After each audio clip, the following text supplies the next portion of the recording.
Oakley, Jess, welcome to Where We Live. Thank you. It's nice to be here. Thanks so much for having us. Thanks for coming on, Oakley. Yeah. Hey, if you're listening to this conversation, find us on Facebook and Twitter at Where We Live. Jess, can I start off with you? I just really want to touch briefly on the choice to use pseudonyms today. How does that speak to, I guess, the nature of the issue here? Yeah, it really does speak to it, doesn't it? So, living here in Connecticut, we feel pretty safe where we are and don't feel threatened by much of anything. However, that could change, and we all see that. We know that. We're watching the political nature of everything around the country and how different states are changing their guidelines and rules and laws, and it's pretty scary, to be honest. So we know that we're safe at the moment, but we've decided that it's best to not come out with our real names and location of where we live, specifically because Oakley is also a minor and my child, and my responsibility and my husband's responsibility to keep him safe. So I so appreciate you guys coming on, pseudonyms or no pseudonyms. Oakley, yeah, can we talk about where you're at now, and if you can kind of help me with how far you've come, specifically over the last 2 years or so, I believe. I struggled really badly with mental health for a couple of years, and we were for a long time trying to figure out the root of the problem. Although there isn't always a root for mental health problems, we were just wondering if there was in my scenario. And I thinking back now, I remember many scenarios where I experienced gender dysphoria and stuff like that. But during the time, I had no idea what that was. And it left me feeling really confused and anxious. And once I started learning more about gender dysphoria and transgender, non-binary, gender fluid, etc., is when I started putting the pieces together, I guess. And so during quarantine, the quote unquote main quarantine of 2020 is when I was oh, I think I might be trans, but I didn't want to be, but I was oh, I think I might be. But I didn't want to be because of all this stigmatism and all the negativity and everything in the world, and even in our state, in our town. No one's ever going to be 100% happy with who someone is. I was really afraid of that, and I was really afraid of what people would think about me. And so I kind of suppressed those thoughts, those feelings, and it's oh, I'll get over this. And so to try to do that, I started dressing a lot more feminine, because I was never a girly girl to begin with. I just never was. And although I did dance, and I still continue to do dance for 10 years. I hated the makeup, wearing makeup and stuff. And I never liked to go get my nails done or anything like that. But when I started having thoughts of being trans, I was no. So then I started pushing myself to try to present more feminine, so that, I don't know, maybe I could trick myself into enjoying it more. And that did not work. And it actually worsened my mental health even more. And I didn't know how to explain it to my family. So I kind of wanted to ease them into it instead of dropping a bomb, being hey, I'm trans, by the way, because that would come out of nowhere for them. And the very first thing I did was I came out as bisexual. And that alone was whoa. That was wait, hold on. My child likes both. So that was big for my family to hear. And then I slowly, as I was discovering myself, I had a good communication with my mom. And so that's how they started figuring out. And I started, I told her one time that I asked my friends to use she, they pronouns, and then I cut my hair. And then I stopped wearing like crop top leggings and stuff. I started like wearing more like jeans and like a t-shirt, like a baggy t-shirt or something, and just dressing more how I wanted to. And that's when my family was like, oh, there's something here, but we don't know what it was.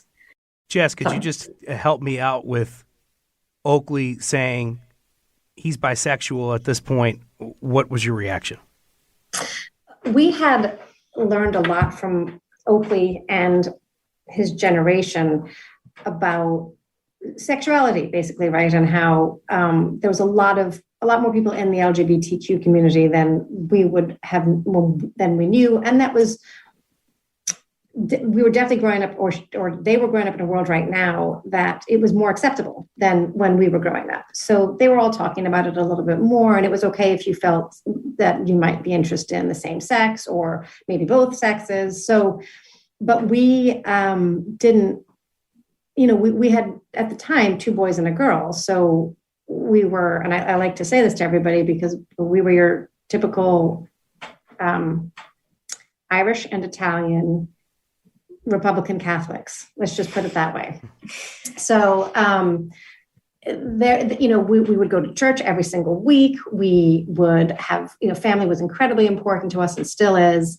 And we were very traditional, like we were probably more of the minority of how traditional family we were. So when Oakley came out as bisexual to me, I was just like, oh, okay. I'm trying to sort of calmly react and ask so what did that mean? You like both boys and girls, and I wanted to learn more about it and kind of educate myself. And I've always wanted my children to be able to talk to me about anything. It's been one of the things I've always said as a mother. I want them to be able to come to me about anything. So it was really important that I responded in a way to him that he would be able to talk to me.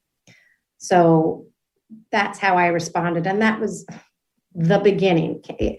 Oakley took us on a journey, and the journey went from, hey, I'm bisexual, to months and months and months later of, listen, I'm really trans. Like I'm in the wrong body. I'm not, I feel that I am a boy. So he really took us very slowly through that. And I appreciate that from him. I really do, because it was his way of bringing us baby steps through his journey. Jess, can you just kind of take me into this convo that we just talked about and how that leads to a conversation about gender identity? Yeah, so it's funny because they're totally 2 different things, right? I mean, who you are interested in, whether you're gay, lesbian, bisexual, it's who you're interested in. And then gender is totally different, which took me a while to figure out as well. So at the time, Oakley was going through a lot of mental health issues that we began to sort of realize were not based off of what we originally thought. Oakley had initially started off with an eating disorder, and that was more about changing Oakley's body himself and how he looked, as opposed to starving himself because he wanted to be really skinny. It was starving himself because he couldn't stand how puberty was making him look, because he couldn't stand the fact that he was developing into a female. And that we did not know that at the time, but as time went on and we began to see Oakley cutting his hair, wanting to go by different pronouns, changing what he was wearing, we realized that there was more here than just, hey, I don't like my body, and hey, I'm bisexual. There was a gender confusion. And he did say that to me over the time, that he was like a little confused about his gender, and at one point came out to non-binary to us, which was a whole other learning curve for us. Oakley, you alluded to this earlier in the interview. You say you knew you were trans, you wanted to be a boy, but you feared the discrimination. And then there's something else you said in this video I'm talking about from Healthcare Advocates International. You say you didn't want to continue on being closeted. Can you help me with that conversation that you're having, this internal dialogue? Yeah. It was it was just all so complicated because the reality is with the world that we live in, you can come out and be yourself and be happy with yourself, but you're going to upset a lot of other people, or you can live your life in misery with yourself and be accepted by everyone else. Because if I just stayed as the straight like female that like how I was born, it would have been a lot easier. I wouldn't have lost friends, and family would have been different. The family dynamic with extended family would have been different. But it gets to the point where it is so unbearable, because the reality of life is that you're the only person that you're going to be living with for the rest of your life. Like, although family is forever, of course, and everything, whether or not they choose to accept is their choice. But with yourself, you can't like, oh, I'm going to take a break from myself, I'm going to go out for the weekend. No, like, you're stuck with yourself. And so it takes a long time, but to learn that your happiness in your life is the most important. Because another thing that people say is like, oh, the world doesn't revolve around you. And in some ways, yes, but also in your life, yes, it does, because it's your life. So for me, the world revolves around me. For mom, the world revolves around mom, because it's in our separate lives. And so I also have a best friend, and he's gay, and he's like your very stereotypical feminine boy. And he would get picked on a lot, but his confidence, and he was like, I don't care. Like, it just doesn't matter what other people think. I'm going to go live my life. And if they don't like it, then like, who cares? They're like little like rats on the street. And that also helped. That helped with me, because I started realizing like if these people really want to just leave because of how I'm identifying, then like I shouldn't have had them in my life in the first place. Because if they're going to choose politics over me, or religion over me, or etc., like that just shows a lot about them. It has nothing to do with me, really. Oakley, you're dealing with this sort of, I think you mentioned it as body dysphoria, and really having a crisis of gender identity at this point. And you're also having to have this kind of conversation with your mother, other family members. What was that process like to just be who you are with your family and convey that to them? Although with the views that we had that we grew up with, I wasn't ever too worried about coming out to my mom, because she was always open to like educate herself on like pretty much anything. Although she did have like views, she it's not like she was like this way or no way, she was always open to things. With my other family, like extended family, it was scary, because there's just no way of understanding someone who's trans if you're not trans yourself. So like, you can accept it, you can say like you understand and stuff, but you're never gonna truly understand, as I will not understand what it's like to be cis. No one will understand, unless you're trans, what it is like to be trans. So saying things like how the way I look made me want to die, I thought my family would react like that's just not true. Like that's just not real. They didn't react that way, but a lot of people's minds go to worst case scenario. And so that's what my mind was doing. Yeah. But can I interrupt with that? Because the interesting thing on that is there was always one thing after another that Oakley wasn't happy with. It started off with the anorexia and not eating, and his losing a tremendous amount of weight at a young age. But then after that, when he began to weight restore, he had this incredible dislike of his own face. And I remember it's actually called facial dysmorphia.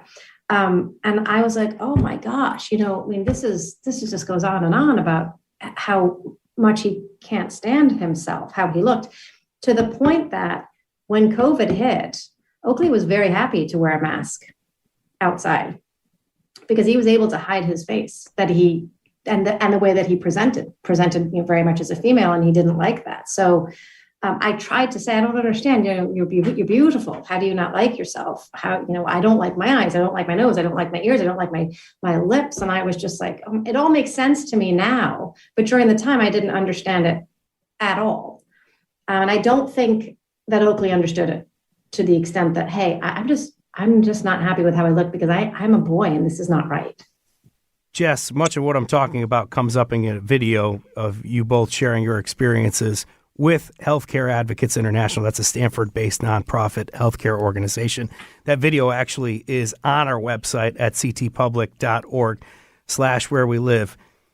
And I'm thinking about a part in that video, and it seems like for you, Jess, this was a tipping point. Your son's in the hospital battling through this. Mm-hmm. Can you just kind of take me through your reaction to that and kind of realizing that, man, I need to get my son some help here? Yeah, so this was the second time that he was in the hospital. And it was only 6 months ago, about 6 months ago from here. And at this point, we knew that he was engaging in self-harm again. He was feeling probably not completely like suicidal, but definitely, as Oakley said himself, I don't want to live like this, right? So he was so fed up of living the way that he was living. And so we had a FaceTime call with Tony from Healthcare and Advocate International lined up for this Thursday. I remember it was a Thursday at 6 p.m. And it was also the day that Oakley's therapist said to us, yeah, I think you need to bring him. So we brought him into the hospital. And of course, unfortunately, when you go into the emergency room to go into the psych ward, there's a long wait. And that's scary, like to think about our youngsters and how many of them are dealing with mental health issues. But that's for another conversation. But so we were waiting. Oakley was on a gurney in the hallway in the emergency room, waiting to get into a bed because they had said, yeah, he needs to go into the psychiatric ward. And I said to the nurse, we have a call that is scheduled, and I need Oakley to be on that call. And she was like, and it's not really. I said, and it's the first time I was like, I'm not accepting no for an answer. This man that my son is going to talk to is the reason why we're here and is possibly going to help save his life. I mean, that was it. So Oakley got on the call with Tony, and I think for Oakley to hear somebody understand what he was going through and to be able to say, hey, Oakley, we can do X, Y, and Z and help you. I mean, if you don't mind me saying, one of the most difficult things for a trans child is having their period. When you have your period, it is such a reminder of the fact that you were born a female. And it was during the time that when he would get his period, it was so difficult on him.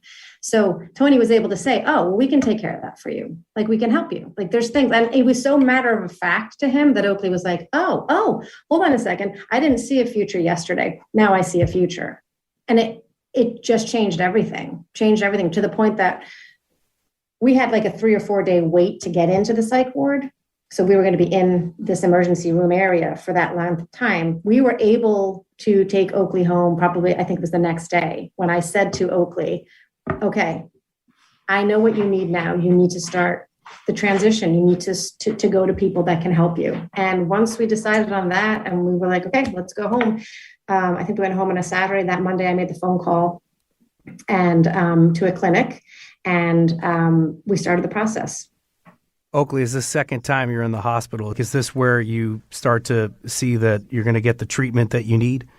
Yeah, that's the first time I was in the hospital, I was actually sent to the psych ward and was with kids who were also experiencing, like, not all of them, of course, but there were kids that were also experiencing like gender dysphoria and stuff. But I think the difference was talking to an adult who understood it. And because because a lot of people just don't listen to teens or kids. They don't listen to, if you're a minor, they won't listen to you. But hearing that an adult understood what I was talking about, what I was going through and stuff, really changed the perspective, because no one else was listening to me, but he was.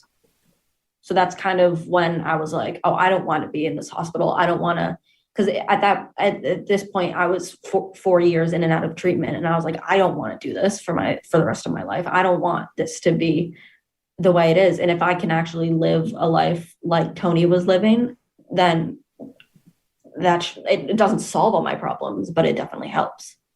How important are resources like HCAI, like Tony, like the group of friends you mentioned, the tight group of friends that you have? How important are they in the transition? As much as everyone says, as much as people think I can do this on my own, there is nothing wrong with reaching out to others. There is absolutely nothing wrong with it.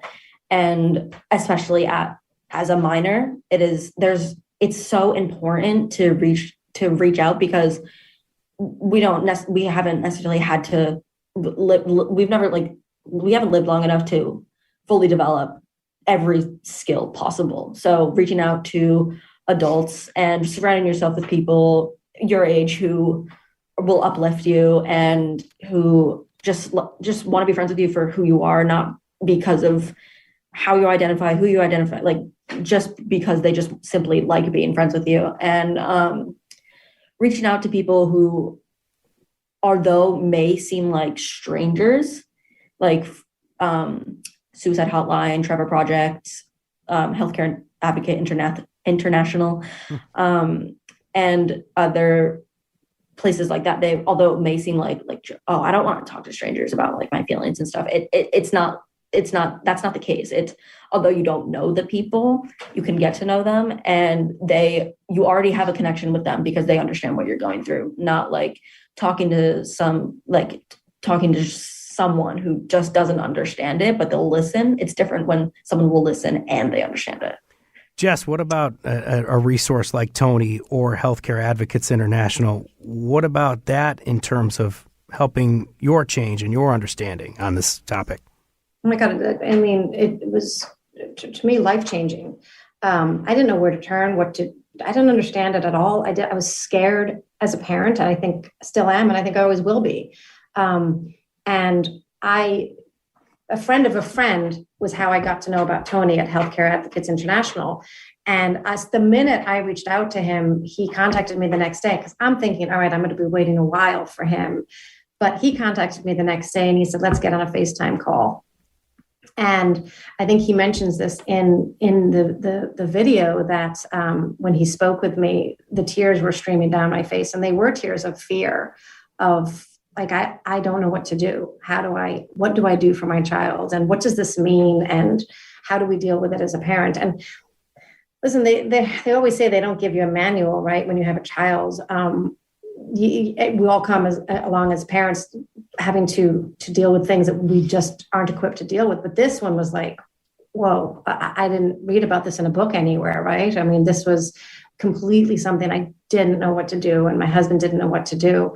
So for Tony, he could understand it from my son's perspective, but he also, because he had dealt with parents like myself for so many years, he could truly understand how I was feeling, the fear that I was feeling. And he was able to walk me through, okay, this is what your son needs, and this is what we can do for him. And he also, and Oakley hates when I say this, I needed someone to say to me, yes, your son is trans. Oh yeah. And Oakley, his whole point, and I understand this because he said it so many times, is if somebody would have just listened to me from the beginning, right? And this is what I hear so much out of Oakley's mouth now, is why aren't we listening to what these kids are saying? I know how I feel, and nobody is listening to me.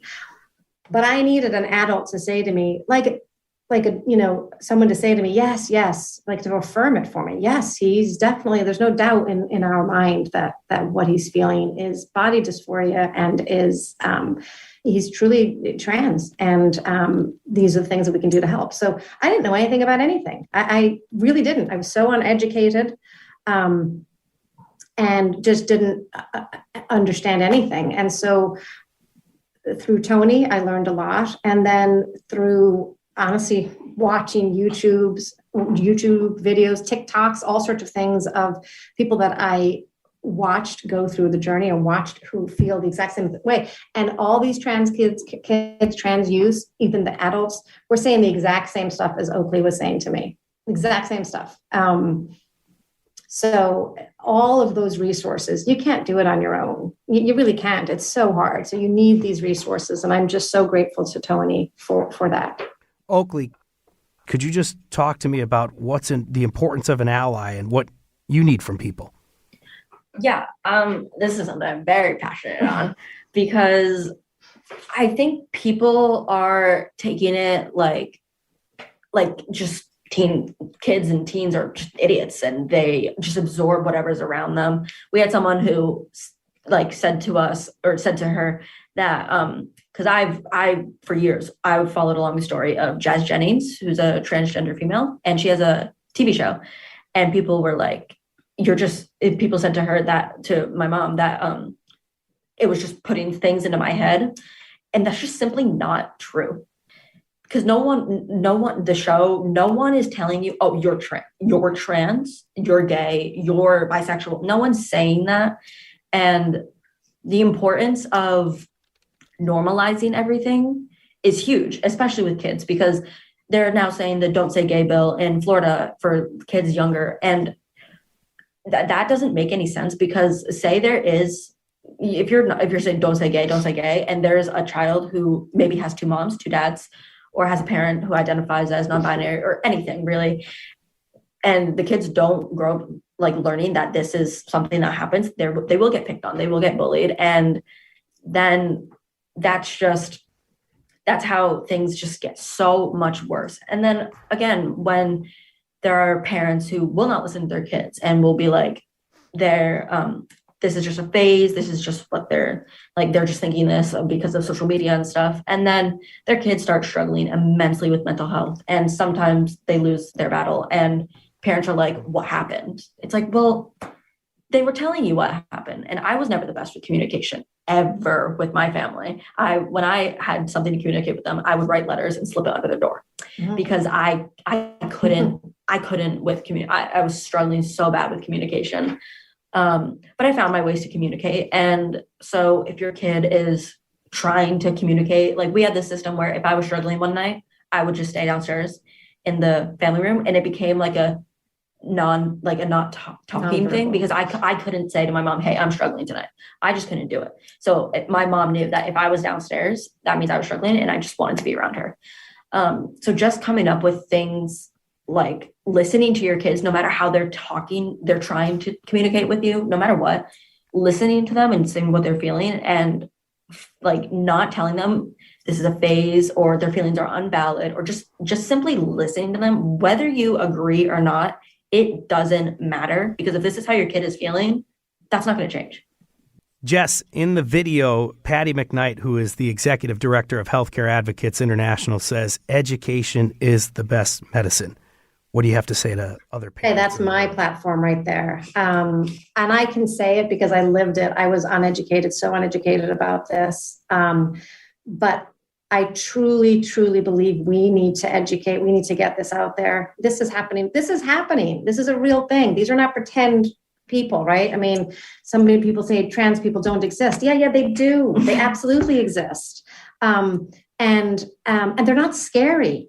He's not that scary. So like people are so afraid of the unknown, and they prefer to follow people like the Matt Walshes of the world, and just go onto his platform of total anti-trans, transphobia and everything, as opposed to, hey, let's do a little bit of research. Let's go back years and years and years and see, how many years ago. This didn't just pop up out of nowhere.